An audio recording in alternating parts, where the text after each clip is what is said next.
ವಿಶ್ವವಿಖ್ಯಾತ ಮೈಸೂರು ಅರಮನೆಯಲ್ಲಿ ವಿದ್ಯುತ್ ಉಳಿತಾಯ ಪರ್ವ ಆರಂಭವಾಗಿದೆ. ಎಲ್ಇಡಿ ಬಲ್ಬ್ ಬಳಕೆಯಿಂದ ಈ ವರ್ಷ 15 ಲಕ್ಷ ರೂಪಾಯಿ ಉಳಿತಾಯವಾಗಿದೆ.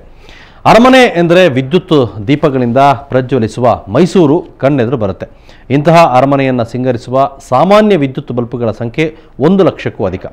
ವಾರ್ಷಿಕ 10 ಲಕ್ಷ ಯೂನಿಟ್ಗೂ ಹೆಚ್ಚು ವಿದ್ಯುತ್ ಬಳಕೆಯಾಗುತ್ತೆ. ಈ ಹಿನ್ನೆಲೆಯಲ್ಲಿ ವಿದ್ಯುತ್ ಉಳಿತಾಯ ಚಿಂತನೆ ಆರಂಭಿಸಿದ ಅರಮನೆ ಆಡಳಿತ ಮಂಡಳಿ ಕಡಿಮೆ ವಿದ್ಯುತ್ನಲ್ಲಿ ಬೆಳಗುವ ಎಲ್ಇಡಿ ಬಲ್ಬ್ಗಳ ಬಳಕೆಗೆ ಮುಂದಾಗಿತ್ತು. ಇದರ ಮೊದಲ ಹೆಜ್ಜೆಯಾಗಿ 2500 ಎಲ್ಇಡಿ ಬಲ್ಬ್ ಅಳವಡಿಸಿತ್ತು.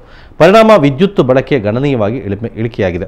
ಈ ಮೊದಲು ವಿದ್ಯುತ್ ವೆಚ್ಚವಾಗಿ ವಾರ್ಷಿಕ 90 ಲಕ್ಷ ರೂಪಾಯಿ ವ್ಯಯಿಸಲಾಗ್ತಾ ಇತ್ತು. ಈಗ 75 ಲಕ್ಷ ರೂಪಾಯಿಗೆ ಇದು ಇಳಿಮುಖವಾಗಿದೆ, ಕೇವಲ 2500 ಎಲ್ಇಡಿ ಬಲ್ಬ್ ಬಳಕೆಯಿಂದಾಗಿ. ಮೈಸೂರು ಅರಮನೆಯ ವಿದ್ಯುತ್ ವಿಭಾಗಕ್ಕೆ ಸಂಬಂಧಪಟ್ಟಂತೆ ಹೇಳೋದಾಯ್ತು ಅಂತಂದ್ರೆ, ನಮ್ಮ ಇವತ್ತು ನಾವೇನು ಇಲ್ಯುಮಿನೇಷನ್ ನಾವು ಮೈಸೂರು ಅರಮನೆಗೆ ಪ್ರತಿ ಭಾನುವಾರ ಮತ್ತು ವಿಶೇಷ ದಿನಗಳಂತೆ ನಾವು ಮಾಡ್ತಾ ಇದ್ದೇವೆ. ಅವತ್ತಿನ ದಿನಕ್ಕೆ ಸಂಬಂಧಪಟ್ಟ ಹಾಗೆ ಎಲ್ಇಡಿ ಬಲ್ಬ್ಗಳನ್ನು ನಾವು ಅರಮನೆಯ ಕಾಂಪೌಂಡ್ ವಾಲ್ನ ಸುತ್ತ ಸರಿಸುಮಾರು ಒಂದು 2500 ಎಲ್ಇಡಿ ಬಲ್ಬ್ಗಳನ್ನ ನಾವು ಚೇಂಜ್ ಮಾಡಿದ್ದೀವಿ. ಪ್ರಾಂಗಣದ ಒಳಗಡೆ ಇರುವಂತಹ flood light, street light, focus ಲೈಟ್ಗಳನ್ನು ನಾವೆಲ್ಲ ಈಗಾಗ ಎಲ್ಇಡಿ ಬಲ್ಬ್ ಆಗಿ ಮಾರ್ಪಾಡು ಮಾಡಿದೆ.